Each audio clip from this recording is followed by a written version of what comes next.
जय हिंद दोस्तों, स्वागत है आपका हमारे इस ई पाठशाला सेंटर में। आज का हमारा विषय है प्रधानमंत्री ग्राम सड़क योजना। ये भी ग्रामीण विकास की एक महत्वपूर्ण योजना है जिसकी शुरुआत हुई थी 25 सितंबर 2000 को माननीय श्री अटल बिहारी वाजपेयी जो तत्कालीन प्रधानमंत्री थे उसके द्वारा यह योजना लाई गई थी। यह केवल ग्रामीण हेतु है, शहरी के लिए नहीं है। इस योजना को आगे पढ़ने से पहले हम एक मोटा ये जान लेते हैं कि वास्तविक में ये सड़क है क्या चीज़, क्योंकि हम बहुत सारे सड़कें देखते हैं हमारे आसपास के गाँव में, शहरों में। तो हम ये एक मोटा समझेंगे कि ये सड़क है क्या चीज़। तो आप कुछ ड्राइंग के माध्यम से आप कुछ समझ लीजिए। मैं खाली पेज ले लेता हूँ ड्राइंग के लिए।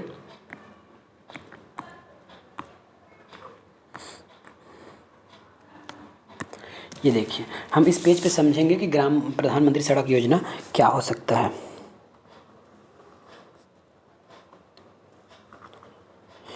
ये आपकी मेन सड़क है, ये आपकी मेन सड़क है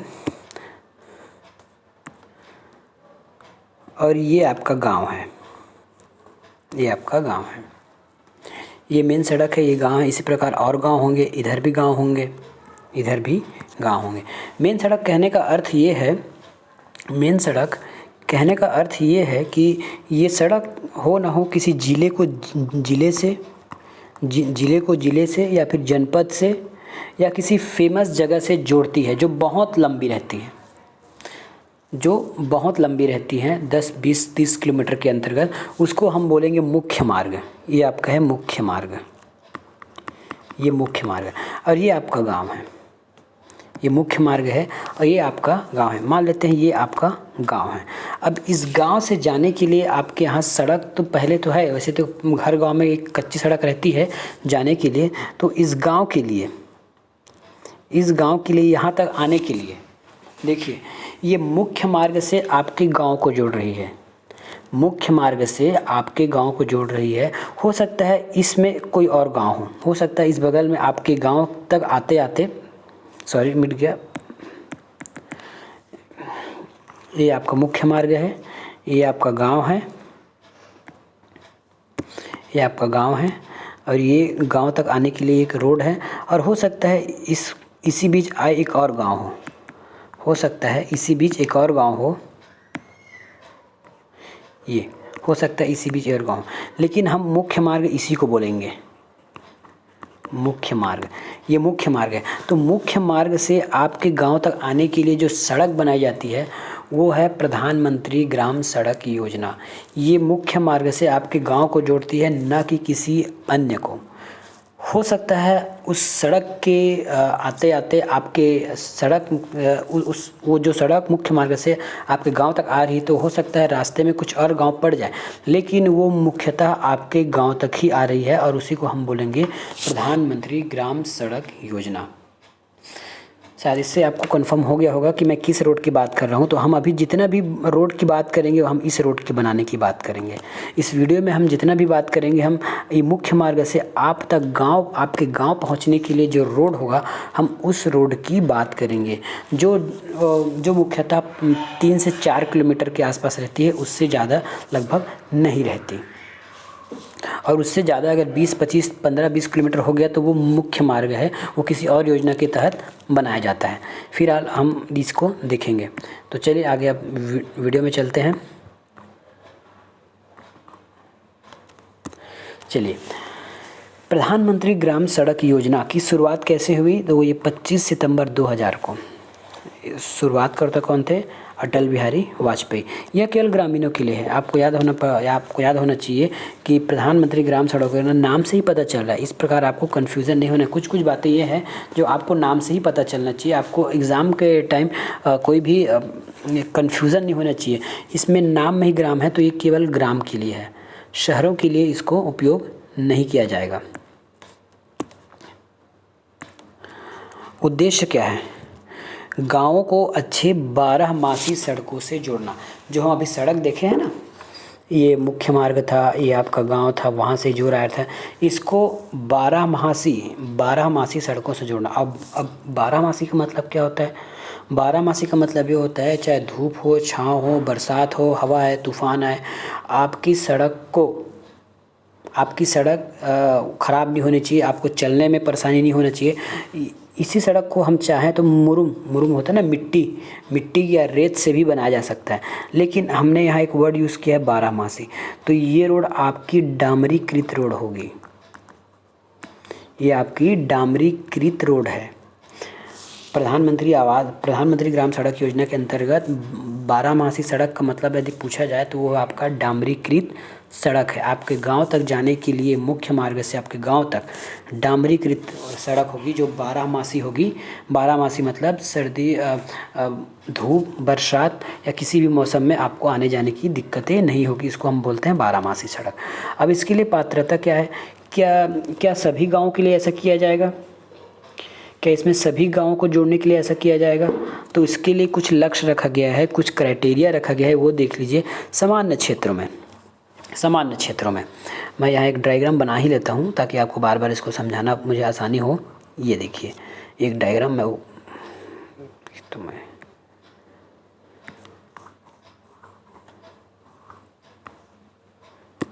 ये देखिए मैं यहाँ एक डायग्राम बना लेता हूँ। ये मुख्य मार्ग है अपना, ये है मुख्य मार्ग, ये आपका गांव है। देखिए तो सामान्य क्षेत्र, यदि आपका गांव सामान्य क्षेत्र में आता है, मतलब कोई पहाड़ी या आदिवासी क्षेत्र में नहीं आता, तो मिनिमम आपकी गांव की जनसंख्या होनी चाहिए, आबादी होनी चाहिए 500। मिनिमम आपकी गांव की आबादी होनी चाहिए 500 आबादी 500 से अधिक या 500 तक है तो वो आपके प्रधानमंत्री ग्राम सड़क योजना के योजना अंतर्गत आपके गांव को इस योजना का लाभ मिलेगा। वहीं अगर ये आदिवासी क्षेत्र है, आदिवासी क्षेत्र में आप जानते हैं कि वहाँ छोटे छोटे गांव रहते हैं, छोटे छोटे बस्तियाँ रहती है, एक बस्ती कई बस्ती मिला के गाँव बनती है। इस तरह यदि 250 से अधिक क्षेत्र हैं, जैसे ये है, अब यदि आप पहाड़ी इलाके में जाएंगे जहाँ जंगली क्षेत्र है वहाँ आप देखेंगे कि जैसे हमारे सामान्य स्तर पे जो गांव बहुत बड़े बड़े होते हैं, एक ही घर लगे रहते हैं हर बार, हमेशा एक के बाद एक घर मिलता है लगातार बहुत सारे, वैसे वहाँ आदिवासी क्षेत्र में नहीं मिलता। वहाँ कुछ दूर में और अलग थलग आपके गाँव देखने को मिलते हैं। तो ऐसे क्षेत्रों में 250 से अधिक कोई गाँव है या एक गांव का समूह है, घर का समूह है, परिवार है, तो इस प्रकार यहाँ पहुँचने के लिए सड़क के निर्माण किया जाएगा। तो आपको याद होना चाहिए सामान्य क्षेत्र में 500 से अधिक आबादी होना चाहिए और आदिवासी क्षेत्र में 250 से अधिक आबादी होने पर ही उस गांव को प्रधानमंत्री ग्राम सड़क योजना के अंतर्गत जोड़ा जाएगा। नेक्स्ट देखते हैं नोट। 9 अप्रैल 2014 से नक्सल क्षेत्रों में, याद रखिएगा 9 अप्रैल 2014 से नक्सल क्षेत्रों में 7 जिले 29 ब्लॉक और 100 से 29 ब्लॉक में 7 जिले और 29 ब्लॉक में 100 से 249 आबादी वाले क्षेत्रों के लिए भी अनुमति प्राप्त हुई है। ये स्पेशल नक्सल प्रभावित क्षेत्र में बोल रहे हैं ना, इसमें आदिवासी कहीं नहीं लिखा है, आदिवासी या पिछड़ा क्षेत्र कहीं नहीं लिखा है। तो जब तक यदि आपको क्वेश्चन में साफ साफ नहीं दे जाता कि नक्सल क्षेत्र प्रभावित क्षेत्रों में, तो उसमें 100 से लेकर 249 आबादी परिवार रहते हैं तो भी उसको उसके गांव को ग्राम प्रधानमंत्री आवास योजना के तहत जोड़ा जाएगा। लेकिन यदि क्वेश्चन यदि आपका सामान्य पूछता है तो आपको 500 लगाना है और आदिवासी पूछता है तो 250। अब व्यय अनुपात क्या होगा, तो इसमें केंद्र 60% देगा और राज्य 40% देगा। ये केंद्र प्रोत्साहित योजना है लेकिन इसमें राज्य का भी हिस्सा होता है। अब केंद्र प्रोत्साहित इसलिए बोलते हैं क्योंकि इसमें केंद्र का हिस्सा ज़्यादा है और राज्य का कम है।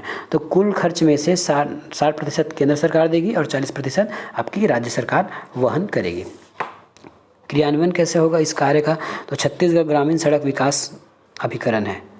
इस कार्य को करने के लिए छत्तीसगढ़ ग्रामीण सड़क विकास अभिकरण बनाया गया है। यही लोग इस काम की को देखरेख करेंगे। अब कार्य गुणवत्ता है तो क्या क्या किया जाना चाहिए, तो इसके लिए 3 स्तर बनाए गए। प्रथम है जिला स्तर, परियोजना क्रियान्वयन है तो ये जवाबदेह होते हैं।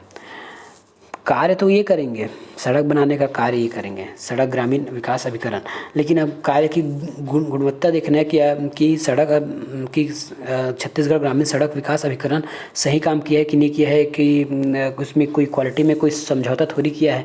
तो इस बात के लिए आपके प्रथम जिला स्तर पर परियोजना क्रियान्वयन जवाबदेह होगा। जो परियोजना को चला रहे हैं वो इस कार्य के लिए जवाबदेह होंगे। द्वितीय, राज्य स्तर पर राज्य गुणवत्ता समीक्षक नियुक्त होंगे। द्वितीय है, राज्य स्तर पर राज्य गुणवत्ता समीक्षक नियुक्त होंगे, वो भी समय समय पर प्रधानमंत्री आवास योजना के अंतर्गत कराए गए कार्यों का निरीक्षण करेगा और उसके लिए वो जवाबदेह होंगे।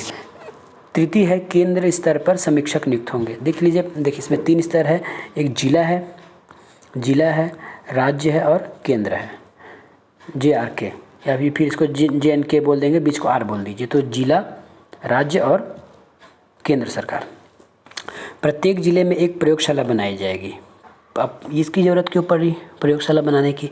तो प्रयोगशाला बनाने की ज़रूरत पड़ी है क्योंकि यदि आपके यहाँ कोई सड़क निर्माण हो रहा है तो उसकी गुणवत्ता कैसी है, इसकी कोर कटिंग की जाती है। कहीं आपने पिक्चर देखा होगा, वो है अक्षय का एक पिक्चर है, उसमें वो भी रोड कॉन्ट्रैक्टर का काम करता है। तो उसकी गुणवत्ता रोड के बीचों बीच एक गोलाकार छेद करके किया जाता है और वहाँ से एक गोल बेलन जैसी आकृति काट कर निकाली जाती है।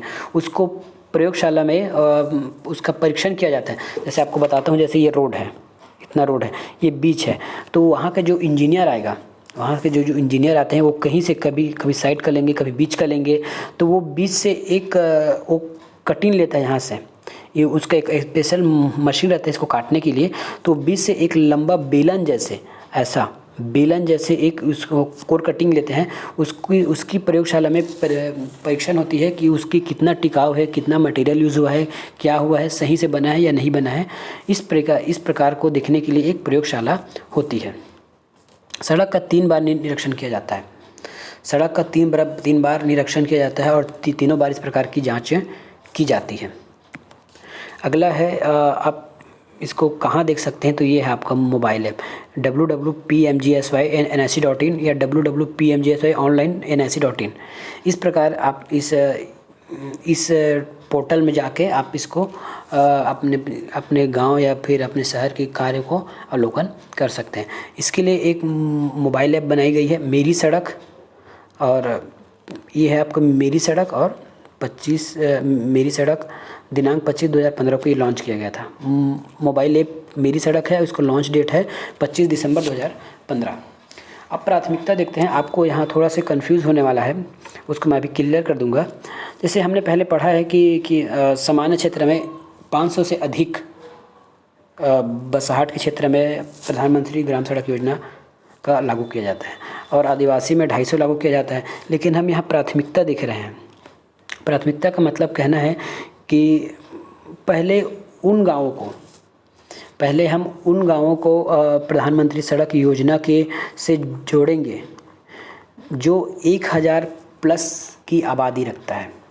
प्रथम चरण में हम उन गाँवों को सामान्य क्षेत्र में प्रधानमंत्री सड़क योजना के तहत जोड़ेंगे जो 1000 से प्लस रखते हैं, और आदिवासी क्षेत्र में जो 500 से प्लस आबादी बस्ती है उसको हम पहले प्राथमिकता देंगे।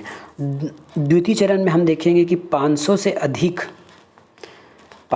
अधिक जो बसाहट है उसको हम जैसे ये छोटा गांव है, इसमें 500 से अधिक लोग रहते हैं, तो उनको दूसरे चरण में वहाँ के गाँवों को हम प्रधानमंत्री सड़क योजना के अंतर्गत उसके गांव को जोड़ेंगे। और उसी प्रकार है, आदिवासी क्षेत्र में यदि 250 से अधिक गांव है तो उनको हम प्रधानमंत्री सड़क योजना से जोड़ेंगे।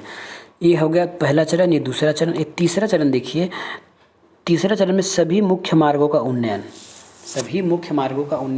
ये आपको याद रखना होगा, हम किसी गांव की मार्ग की बात नहीं कर रहे हैं। जो मुख्य मार्ग है उसकी मार्गों का उन्नयन की बात कर रहे हैं। इसमें भी सभी मुख्य मार्गों का उन्नयन किया जाएगा। चौथा और लास्ट चरण है इसमें, यह है कि सभी संपर्क मार्गों का उन्नयन किया जाएगा। उन्नयन करने का मतलब है नया नहीं बनाया जाएगा, उसका उन्नयन किया जाएगा। यदि ख़राब है तो उसको रिपेयर किया जाएगा, जहाँ टूट फूट हो गया है वहाँ नया बनाया जाएगा, कम्प्लीटली नया नहीं बनाया जाएगा। नेक्स्ट देखते हैं, ग्रामीण संपर्क प्रशिक्षण एवं अनुसंधान केंद्र। इसके लिए ग्रामीण संपर्क प्रशिक्षण एवं अनुसंधान केंद्र किसके लिए बनाया जाएगा? अभियंताओं को प्रशिक्षण के लिए थे। अभियंता मतलब होता है इंजीनियर, जो सड़क निर्माण का कार्य देखते हैं। उनकी कार्य में गुणवत्ता लाने के लिए कि उनसे गलती ना हो, इसके लिए ग्रामीण संपर्क प्रशिक्षण अनुसंधान केंद्र बनाया गया है, उसमें उन लोग को ट्रेनिंग दिया जाएगा। बजट देख लीजिए, 22-23 में केंद्र का बजट है 19,000 करोड़। राष्ट्रीय राजमार्ग का 22-23 में 25,000 किलोमीटर तक का विस्तार किया जाना है और मल्टीपल लॉजिस्टिक पार्क 4 जगह पीपीपी मॉडल पर बनाया जाएगा। केंद्रीय बजट आपको याद रहना चाहिए 19,000 करोड़ है। छत्तीसगढ़ में अब इसको देखते हैं, इसी संबंध में छत्तीसगढ़ कुछ डाटा है। तो इसका नोडल कार्यालय है पंचायत एवं ग्रामीण विकास। पंचायत एवं ग्रामीण विकास के अंतर्गत छत्तीसगढ़ ग्रामीण विकास अभिकरण को यह कार्य सौंपा गया है। इसका नोडल कार्यालय तो पंचायत एवं ग्रामीण विकास है, लेकिन पंचायत एवं ग्रामीण विकास इसको ग्रामीण विकास अभिकरण को सौंप दिया गया है कि आप छत्तीसगढ़ में ये सब कार्य देखिए। अब इसमें बजट की बात करते हैं तो 21-22 में 282 सड़कें बनी थी और इसकी लंबाई है 4,228 किलोमीटर और 75 बड़े पुल बनाए गए थे। आज दिनांक तक 8,539 सड़क है, 42,524 किलोमीटर की लंबी है और 375 स्वीकृत किए गए हैं। अब इसके लिए बजट देखते हैं तो 1,675 करोड़ रुपया राज्य की ओर से राशि आवंटन जारी किया गया है। इसका क्या है लक्ष्य देखिए तो 900 किलोमीटर आपको रोड विस्तार करेंगे और 24 बड़े पुल बनाने का इनका लक्ष्य है। नक्सल क्षेत्र बीजापुर, दंतेवाड़ा, सुकमा में 47 स्टील ब्रिज का निर्माण किया जाएगा। नक्सल क्षेत्र बीजापुर, दंतेवाड़ा, सुकमा में 87 स्टील ब्रिज का निर्माण किया जाएगा। नेक्स्ट देखते हैं, इसमें सड़कों की स्वीकृति की प्रक्रिया क्या होती है, ये हम आप देखेंगे कि जैसे प्रधानमंत्री सड़क योजना तो बनाना तो है, लेकिन इसका अनुमोदन कैसे होता है। देखिए, इसके लिए होती है क्रियान्वयन एजेंसी जो जिला स्तर पर होती है, जो जिला स्तर पर कार्य देखती है, जो सड़क बनाने का कार्य करती है, वो प्रस्ताव भेजेगी।